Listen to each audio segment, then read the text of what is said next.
నమస్తే, welcome to Suman TV. Weight పెరగడం అనేది చాలా ఈజీ ఏమో కానీ తగ్గాలి అని అంటే మాత్రం నానా కష్టాలు పడాల్సిందే. ఈ వెయిట్ లాస్ కోసం చాలా మంది చాలా రకాల చిట్కాలు పాటిస్తూ ఉంటారు. ఎక్సర్సైజ్‌లు చేస్తూ ఉంటారు. కొన్ని సార్లు తినటం కూడా మానేస్తూ ఉంటారు. అయినప్పటికీ కూడా బరువు తగ్గడం లేదు అని కంప్లెయింట్ చేస్తూ ఉంటారు. అసలు వెయిట్ గెయిన్ అవ్వటానికి రీజన్స్ ఏముంటాయి? హెల్తీగా వెయిట్ లాస్ ఎలా అవ్వాలి?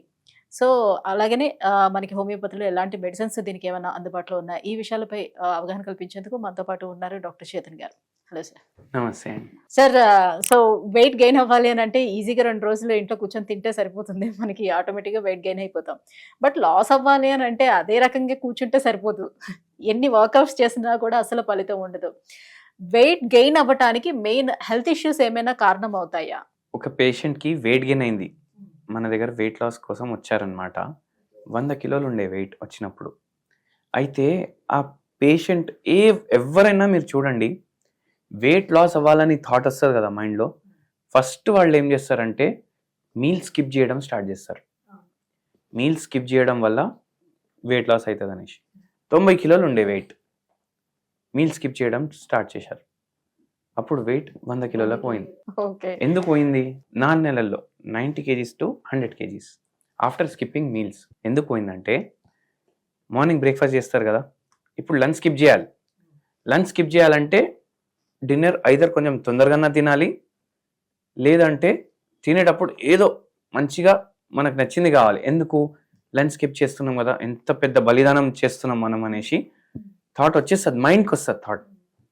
అయితే ఈ పేషెంట్ ఏం స్టార్ట్ చేశారంటే, ఎప్పుడైతే డిన్నర్ చేస్తారు కదా, ఆకలి ఫుల్ ఉంటుంది అప్పటికే, ఎక్కువ తినడం స్టార్ట్ చేశారు. అంటే లంచ్ని కాంపన్సేట్ చేయడం స్టార్ట్ చేసింది. ఏమనంటే నేను ఐఎఫ్ చేస్తున్నా సార్. మరి ఇంటర్మీడియట్ ఫాస్టింగ్ అని చేస్తున్నారు కదా, మధ్యలో చాలా ఎక్కువ అవర్స్, 12 అవర్స్, 14 అవర్స్ అట్లా గ్యాప్ ఇచ్చేసి. అవును, అది అది వర్కౌట్ అవుతుంది అంటారా మరి అలాంటప్పుడు? వర్కౌట్ అవుతుంది, కానీ మనం ఏం మర్చిపోవద్దంటే మనం లంచ్ ఎందుకు స్కిప్ చేసినాము? ఎందుకంటే మనం వెయిట్ తగ్గాలి. అది కాంపన్సేట్ చేయడానికి మళ్ళీ నైట్ ఫుల్ తినడం చేయొద్దు. హై క్యాలరీ ఫుడ్ తినొద్దు, క్వాలిటీ ఫుడ్ తినాలి. మనం ఫాస్ట్ ఎప్పుడైతే ఓపెన్ చేస్తాం కదా, అప్పుడు కూడా క్వాలిటీ ఫుడ్ తినాలి. అది ఇంటర్మీడియట్ ఫాస్టింగ్ చేసేటోళ్ళు చాలామంది ఉంటారు, కానీ ఆ ఫాస్టింగ్ని ఎట్లా ఫాలో చేయాలి వాళ్ళకి అర్థం కాదు. ఇప్పుడు ఈ పేషెంట్ ఏం చేస్తుండే తెలుసా మీకు? ఇప్పుడు నైటే తింటున్నా కదా, మళ్ళీ రేపు మార్నింగ్ తింటా నేను అనేసి డైలీ ఒకటి స్విగ్గీకి వెళ్ళి ఏదో ఆర్డర్ వస్తుండే ఇంటికి, లేకపోతే జొమాటోకి వెళ్ళి ఏదో ఆర్డర్ వస్తుండే, లేకపోతే బయటికి పోయినా తింటుండే. సో ఏమైపోతుంది, ఇప్పుడు ఆర్డర్ వాడు ప్యాకెట్లో ఎంత ప్యాక్ చేసి పంపిస్తాడు, అది ఇద్దరికి సరిపోతుంది, లేదంటే ఒక్కొక్కసారి ముగ్గురికి కూడా సరిపోతుంది, కానీ ఫుడ్ ఎందుకు వేస్ట్ చేయాలి అనేసి మళ్ళీ తినడం. సో అట్లా వెయిట్ ఇంకా పెరిగిపోయింది, ఎందుకంటే హై క్యాలరీ ఫుడ్ పోతుండే. సో మనం క్యాలరీ కౌంట్ కూడా, దానికి కూడా ఇంపార్టెన్స్ ఇవ్వాలి. ఇప్పుడు దీంతో ఏమైపోయింది, పేషెంట్ది బీపీ పెరిగింది. బీపీ ఎక్కువ వస్తుంది. ఇప్పుడు మనం బ్లడ్ ప్రెషర్ మెజర్ చేస్తాం కదా, దాంట్లో బీపీ 160/100 వస్తుంది. పేషెంట్ ఏజ్ 28 ఇయర్సే, కానీ బీపీ పెరుగుతుంది. ఇప్పుడు బీపీ ఎందుకు పెరిగింది? ఈ పేషెంట్ హైట్ ప్రకారం పేషెంట్ వెయిట్ 55 కిలోలు ఉండాలి. పేషెంట్ వెయిట్ 100 కిలోలు ఉంది, అంటే డబల్ ఉంది. గుండె ఒకటే ఉంటుంది కదా, బిఎంఐ కరెక్ట్గా లేదు. గుండె ఒకటే ఉంటుంది. ఆ గుండె ఒక్క మనిషికి చేస్తుంది, కానీ ఇక్కడ ఇద్దరి కోసం పనిచేస్తుంది ఒకటే గుండె. ఆటోమేటికలీ బీపీ పెరుగుతుంది. దాంతోపాటు ఏమవుతుంది, అట్లనే హార్ట్ డిసీజెస్ స్టార్ట్ అవుతాయి. మనం ఎక్కువ తింటున్నాం, కొలెస్ట్రాల్ ఎక్కువ పోతుంది బాడీలో, ఫ్యాట్స్ ఎక్కువ అవుతున్నాయి, బ్యాడ్ ఫ్యాట్లు. దాంతో మన ఆర్టరీస్లో ప్రాబ్లమ్స్ అవుతాయి, కొలెస్ట్రాల్ జమ అవుతుంది, మళ్ళీ అది హార్ట్ని ఎఫెక్ట్ చేస్తుంది. మళ్ళీ ఇట్లనే అవుతుంది కదా, మెల్లగా ఏమైపోతుంది, మనం అన్నీ అడ్డం దొడ్డం అన్నీ ఆర్డర్ చేసి తింటున్నాం.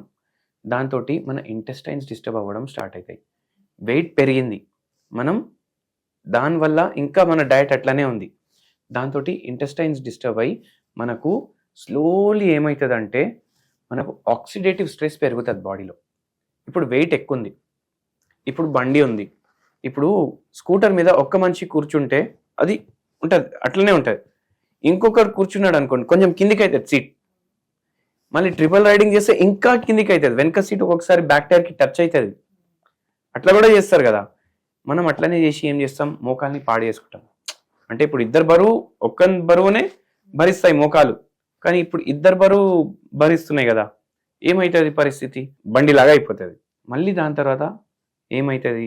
మోకాలు ఎఫెక్ట్ అయిపోయినాయి, గుండె ఎఫెక్ట్ అయిపోయింది, ఇంటెస్టైన్స్ ఎఫెక్ట్ అయిపోయినాయి, మలబద్ధకం స్టార్ట్ అవుతుంది. ఎందుకంటే ఎట్లయితే ఫుడ్ అబ్జర్వ్ అవ్వాలి అట్లా అవ్వదు, అది డిస్టర్బ్ అయిపోతుంది. మళ్ళీ దీంతో మీరు చూడండి, ఒక పేషెంట్కి మనం ఏదన్నా పేషెంట్కి వాకింగ్ చేయమని చెప్తాం కదా, నార్మల్ వెయిట్ ఉన్న వాళ్ళకి వాకింగ్ చేయమంటే వాళ్ళు వాకింగ్ చేస్తారు, వీళ్ళకి వాకింగ్ చేయమంటే అని అనిపిస్తుంది.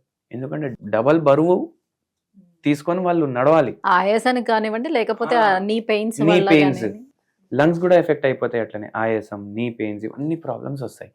సో ఏమేమి ఎఫెక్ట్ అవుతుంది? మన గుండె ఎఫెక్ట్ అవుతుంది, మన మోకాలు ఎఫెక్ట్ అవుతున్నాయి, మన కిడ్నీలు కూడా అట్లనే ఖరాబ్ అవుతాయి. కిడ్నీలు ఎఫెక్ట్ అవుతాయి, జాయింట్స్ ఎఫెక్ట్ అవుతాయి, బోన్స్ ఎఫెక్ట్ అవుతాయి, మెడ నొప్పి, నడుము నొప్పి, మళ్ళీ దాంతోపాటు నీరసం, దాంతోపాటు మళ్ళీ డిప్రెషన్ చాలామందికి అవుతుంది వెయిట్ వల్ల. వాళ్ళు సొసైటీలో నలుగురిలో ఫేస్ చేయలేరు, వాళ్ళకు యాంగ్జైటీ స్టార్ట్ అయిపోతుంది, వాళ్ళకు కొంచెం ఇన్ఫీరియారిటీ కాంప్లెక్స్ స్టార్ట్ అయిపోతుంది.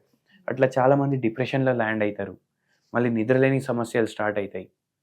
సో మన మైండ్ని ఎఫెక్ట్ చేస్తుంది, మన బాడీని ఎఫెక్ట్ చేస్తుంది, లేని రోగాలన్నీ తీసుకొని వస్తుంది. పీరియడ్ ప్రాబ్లమ్స్ స్టార్ట్ అయిపోతాయి విమెన్కి. మరి ఎట్లా అంటారు హెల్తీగా వెయిట్ లాస్ ఎట్లా చేసుకోవడానికి అవకాశం ఉంటుంది? హెల్తీగా వెయిట్ లాస్ చేసుకోవాలంటే మనం ఏం మర్చిపోవద్దంటే, మన బాడీకి ఎంత అవసరం మనం మన బాడీకి అంత ఇవ్వాలి. దానికన్నా ఎక్కువ మనం బాడీకి ఇచ్చినామంటే మనకు వెయిట్ గెయిన్ అవుతుంది. అంటే వెయిట్ లాస్ కోసం ఇప్పుడు డైట్ స్టార్ట్ చేసినప్పుడు మీరు అన్నట్టుగా సడన్ గా ఇప్పుడు అది మానేయడం కన్నా ఎలా తగ్గించుకుంటూ రావాలి అని? మీరేం మానేసే అవసరం లేదు, మీరేం తింటున్నారో అదే తినండి. కానీ ఇప్పుడు డబల్ ఉంది కదా మన వెయిట్, ఇప్పుడు 55 ఉండాలి, 100 ఉంది కదా, అంటే డబల్ తింటున్నాం మనం, దాన్ని సగం చేసేయండి. మార్నింగ్ 4 ఇడ్లీలు తింటున్నారంటే 2 ఇడ్లీలు తినండి. మధ్యాహ్నం కిలో బిర్యానీ తింటున్నారంటే బిర్యానీ తినకండి. ఎందుకంటే ఆఫీస్కి పోతాం, బయటికి పోతాం, తింటాం, దాంట్లో high fats, colours, artificial flavours అన్నీ ఉంటాయి, ఇంకా వెయిట్ పెరుగుతుంది. మీరు ఇంత తిన్నా పెరుగుతుంది. బయట ఫుడ్ తినకండి, ఇంట్లో వండిన వస్తువులే తినండి, ప్రాసెస్డ్ ఫుడ్లు తినకండి. 3 పూటలు ఎంత తింటున్నారు దానికి సగం చేసేయండి. ఎట్లా తగ్గదు weight? Automatically weight. Only diet తోనే తగ్గించాలి అని అంటారు. డైట్ ఏం చేస్తున్నాం మనం? ఏం డైట్ చేస్తలేం. మన బాడీకి ఎంత అవసరం అంతా ఇస్తున్నాం, మన బాడీకి ఎంత అవసరం అంతా ఇస్తున్నాం. ఇట్లా చేస్తే మీకు జనరల్గా వెయిట్ తగ్గుతుంది. కానీ ఒక్కొక్కసారి ఏమవుతుంది, బీపీ పేషెంట్లు ఉంటారు, వాళ్ళు బీపీ గోళీలు వేసుకోకపోతే వాళ్ళ బీపీ పెరుగుతుంది, కానీ ఆ బీపీ గోళీల వల్ల వెయిట్ పెరుగుతుంది. ఇప్పుడు మనం సగం చేసిన వెయిట్ తగ్గదు. థైరాయిడ్ వ్యాధి పేషెంట్లు ఉంటారు, హైపోథైరాయిడిజం అనేసి కండిషన్ ఉంటుంది. వాళ్ళు ఇది థైరోనామ్ గోలినో, థైరాక్సిన్, అల్ట్రాక్సిన్ ఏదో బ్రాండ్ నేమ్ తోటి వస్తుంది, అది డైలీ వేసుకోవాలి వాళ్ళు. అది వేసుకుంటే థైరాయిడ్ గ్లాండ్ ఫంక్షన్ వాళ్ళ డిస్టర్బ్ ఉంది కాబట్టి వాళ్ళు వేస్తున్నారు. కానీ ఆ పేషెంట్లకు కూడా వెయిట్ ఎక్కువ ఉంటుంది, వాళ్ళకు కూడా ఈ డైట్ పనికి రాదు. ఈ డైటే కాదు, ఏ డైట్ పనికి రాదు వాళ్ళకి.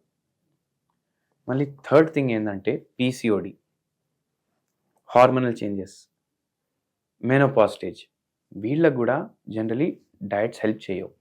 అక్కడ మనం హోమియోపతి మెడిసిన్స్ ఇస్తాం, అండ్ ఆ పేషెంట్కి ఉన్న రోగం కూడా తగ్గుతుంది, వెయిట్ కూడా తగ్గుతుంది. ఓకే, ఒకవేళ మీకు ఏం రోగం లేదు, మీకు వెయిట్ లాస్ చేసుకోవాలి, మీరు ఆల్రెడీ ఫుడ్ ఇంటేక్ కూడా తగ్గించారు, అయినా మీకు వెయిట్ తగ్గట్లేదంటే మీరు హోమియోపతి వాడండి, తగ్గుతుంది వెయిట్. సో వెయిట్ లాస్ కోసం కూడా పర్టికులర్ గా హోమియోపతిలో ఉంది మెడిసిన్. వెయిట్ ఎక్కువ ఉండడం కూడా రోగమే కదా. Obesity, a disease which cause of death కి మోస్ట్ ఇంపార్టెంట్ డిజీజ్ అంటే ఒబెసిటీ అని వస్తుంది, అంటే రోగమే అది. ఈ పేషెంట్కి కూడా మనం 30 కిలోలు తగ్గించినాము.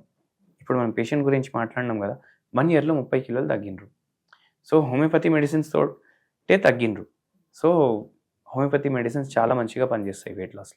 Thank you so much sir. So weight gain అవడానికి రీజన్స్ అండ్ హెల్తీగా వెయిట్ లాస్ ఎలా అవ్వాలి, హోమియోపతిలో కూడా ఎటువంటి మెడిసిన్స్ అందుబాటులో ఉంటాయి, ఈ విషయాన్ని తెలియజేసినందుకు థ్యాంక్ యూ అండి.